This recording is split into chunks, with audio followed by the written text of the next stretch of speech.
Mills. I'm the Chief Creative Officer of Adult Time. We are doing porn differently, and I'm here with you. I know. Whenever you're ready there, Jules? Ready. Ready, Adam. All right. And this is Awesome Sauce Radio. I am here at AVN 2020. Forgive me, it's day 3. My brain is turning to mush. I am here with the lovely and talented Reed Mills.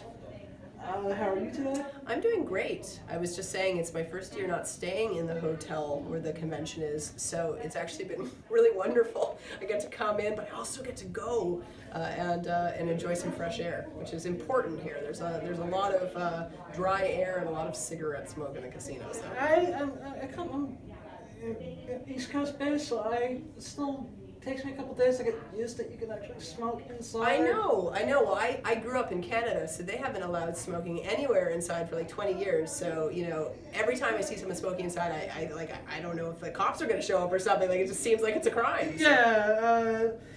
Yeah, so when I was doing my research for the interview, I was very inspired by your company as a newcomer into the industry altogether. Thank you.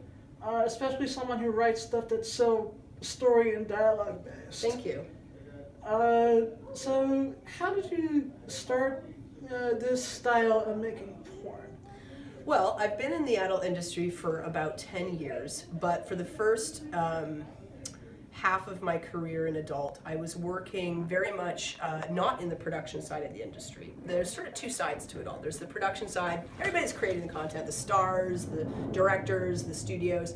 And then there's the other side, which is everybody who is distributing content, either in broadcast or DVD, and all of the web people. So all of the people building the websites, doing all the web marketing. And I started on that side. I started with a company called Gamma Entertainment. They're kind of pioneers within the web side of the business. They run large affiliate programs. Yeah, they've been around for a long time. And so I started working for them in 2009 as a marketer. That's my background. And over the course of the first few years working for them, as I was growing within the company, I got the chance to get to see how fans of adult content were, kind of consuming different niches, different genres. We represent a lot of partners. We have a lot of big name companies that we run the websites for. So I got sort of this crash course in like what people like. And as a marketer, I've always been really fascinated by like what motivates people, what gets people off. And it's not usually the big obvious things. Sex and sexuality is something that is so fundamental to every human being, but in such a unique and individual way. What drives you is going to be very personal to you and maybe something that somebody else would never even consider sexy. So it's really interesting just as a sort of from a sociological perspective. Oh yeah. My whole thing, and like I said, I'm just a newcomer, and sometimes it's like, what the hell do I really know? But yeah. My whole thing is, we tell stories. Yeah. But instead of telling them with words, we tell them with our bodies. Yep. And a very intimate, setting. Yeah, absolutely. Yes, there's sucking and fucking, but what I'm at a point when as a consumer now, I'm not really there for the sucking and fucking part. I want to see. Yeah. How do you get, especially now that I can't see. I more dialogue heavily anyways because of my situation. It's like, okay, how did you get there? Exactly. Well, and that was one of the big things that I took away from my first few years in adult, where I was sort of studying what seemed to be actually turning people on. And one of the Gamma eventually decided to get into the production side of the business themselves, but it wasn't something we had a lot of expertise in. And at the time, I'd never been on an adult set. I didn't know really any content creators. But because of my background, and because I've always had a strong writing background, and I did a lot of theater, I was like, why not? Why don't I try this? And what was always interesting to me was storytelling. That's just always been something I've been very passionate about. And I started to look at content not from a sex perspective, but more sex being part of a story. And I'm a pretty lousy pornographer by traditional definition. I'm not motivated by what most pornographers are motivated by. I think sex is a fascinating subject. And what I want to do are tell stories that involve sex. And over the years, what I've realized is, just like you said, that is what is going to get somebody from being a casual viewer of a clip on a tube site to somebody that's going to want to subscribe to a website to watch content. It's got to be more than just the sucking and the fucking. Sounds so old-fashioned. Going by the DVD. Or going by or going by whatever means by which you're going to consume content. You know, there's got to be something more in today's day and age than just physical sex, because you can kind of get that anywhere. So, you know, and just because I wasn't particularly driven by the sex, I was more driven by the subject of sex, I put a great deal of emphasis and also inspired, you know, and worked with fellow people that were kind of the same vein. We started creating content where the story ruled. That's what we cared about. Who are these people? What's their history? And how do they get to the point where they're going to have sex?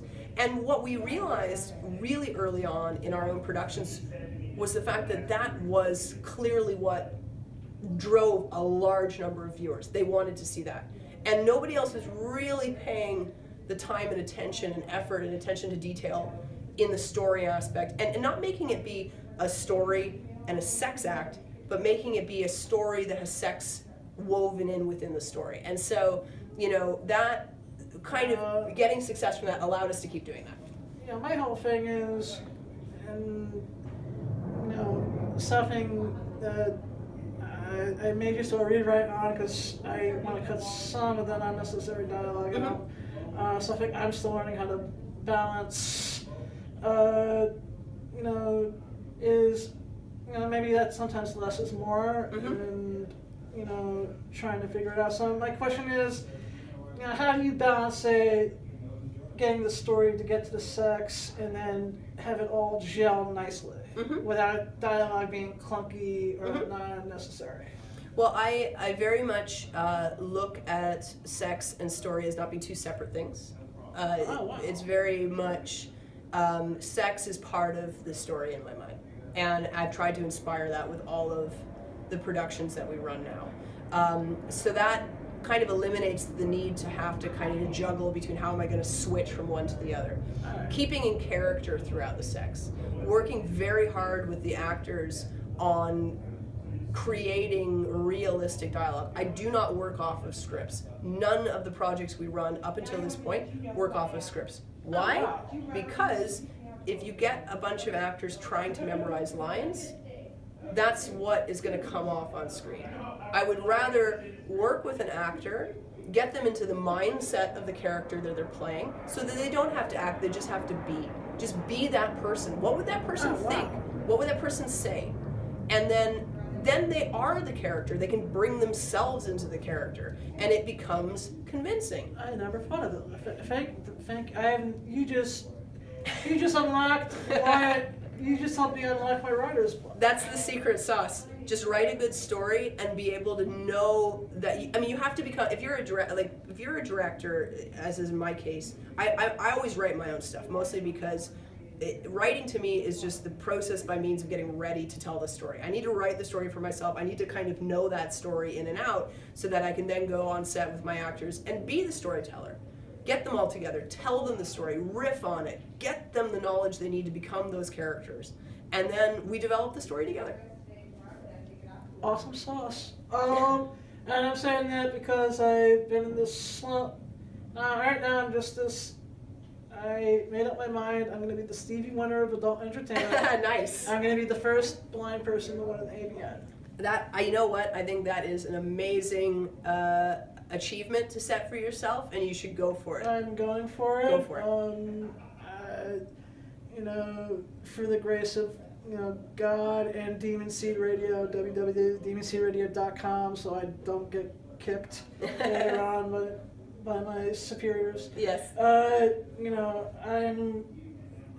this podcast is the greatest porn college someone could ever ask for. Yeah, absolutely. So congratulations on Perspective. Thank you. How did the Perspective come to be? I've been, usually the way my mind works is once I've wrapped one project, then I can start, I need to immediately start thinking about what the next one is. So I knew going into this year, that I was going to do 2 films. Normally I just do 1 film a year, but I knew this year I was going to do 2. I wanted to do 1 in the lesbian space, and wanted to do 1 in like the boy-girl space. And for me, it started, I knew I wanted to do a story about relationships and about infidelity. So I knew as a subject that was what I wanted to tackle. And there were a few, seeds of I had the seeds of the story. I knew that I wanted to tell a story about a couple in the final days of a very dysfunctional relationship. I knew I wanted to tackle dualism as a theme, the fact that one's perspective on a situation may be radically different from someone else's perspective on the same situation. And I had, I draw a lot from my own experience in my writing, and I had a few relationships in my life where things have happened that have stuck with me that I've wanted to kind of unbox and to recreate in a film. So I knew generally the subject I wanted to tackle. And like a lot of my projects, I write for specific people. In fact, that's how I prefer to work. Because I take an improv approach to my films, I need to have the trust with the actors I work with, and I kind of need to know, can they handle it? And also we already have a relationship, so we already have kind of good working dynamics, so that when it comes to actually making the film, we don't have to, we can kind of get past all the getting to know each other. We can just go make a great film. And so I knew that this year I wanted to make a vehicle for 2 actors I work with regularly, Seth. Seth is awesome. Seth is amazing. He's one of the top. Him and Tommy are the top actors in the business. Tommy. Yeah, Pistol. Yeah. And he and I have a lot of the same values in what we care about. More than anything else, he's an actor, and he takes that very seriously, and he's very committed to it, and that's what he loves. As I just found out. Yes. It was very gracious what we did in a previous interview. Mm-hmm. He's a really, I care for him. I want him to succeed so badly, just because I know how much his heart is into it. And the other actor was Angela. Angela and I have worked together on a lot of projects, and she's a tour de force. I don't think there's ever been anybody like Angela White in this business, in the history of this business. She rules on all levels. And one of oftentimes she's recognized for being, the star that she is, and the businesswoman that she is, and the icon that she is. But she's a tremendous actress. And so I wanted to create a film that would really give her a really rich, dark, complex role that she could tackle, that would showcase her dramatic acting. So I knew I had them, I knew I had the theme, and then once I had them committed to the project, that's when I started to, translate that into the actual story treatment. It's about a 12-page story treatment. And I worked very closely with them during pre-production to really develop the characters that ended up becoming Daniel and Jennifer Morris. That's amazing.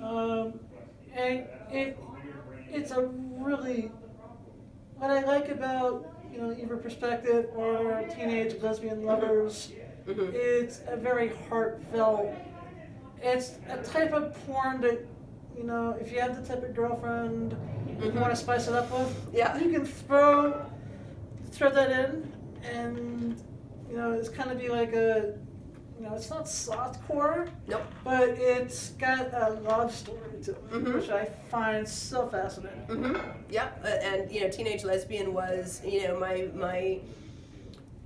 I'm a very big believer that we have, because adult entertainment has such great influence over culture, which it really does. I mean, Pornhub has 8 billion views a day or something insane. Like, we have a tremendous reach with society, and we have an opportunity as a community to not just provide entertainment, but to raise awareness and to be able to talk about subjects that are often not talked about in mainstream society as it relates to sex and sexuality and inclusivity. And so Teenage Lesbian was a film that was primarily an independent R-rated feature film that just has an uncensored version. But our goal was to make That's what I thought when I watched it. Yeah, and Perspective was the same. Both of the films were primarily shot as the equivalent of an MPA R rating, that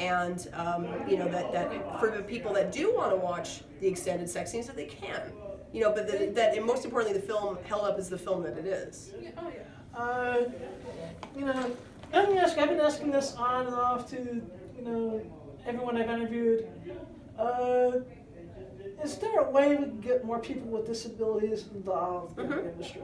Well, you know, what I touched on in my last point, which is something that is very, very important to us at Adult Time, but I think is, you know, increasingly becoming more important with the industry at large, is just the subject of inclusivity. You know, we, as a community, we've historically been stigmatized. Sex is universal.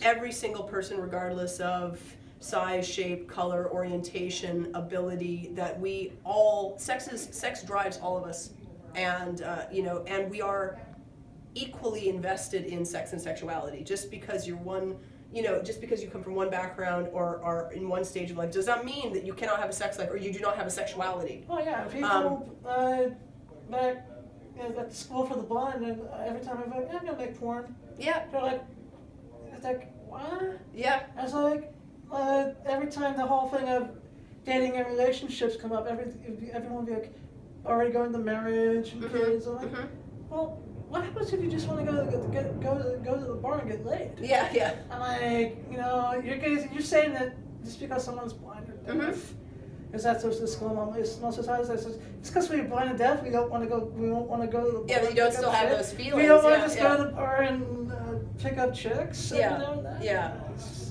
No, I think it's, you know, one thing that's beautiful about the, you know, the digital age is that it's made adult content so widely accessible, and it's also, with technology, made content creation so widely possible.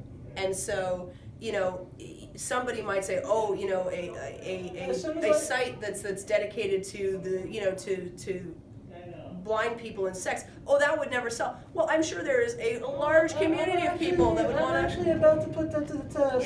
Yeah.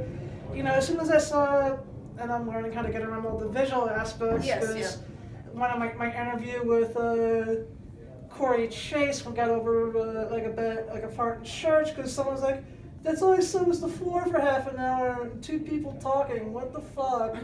I'm like, wait, I'm a blind person working at camera.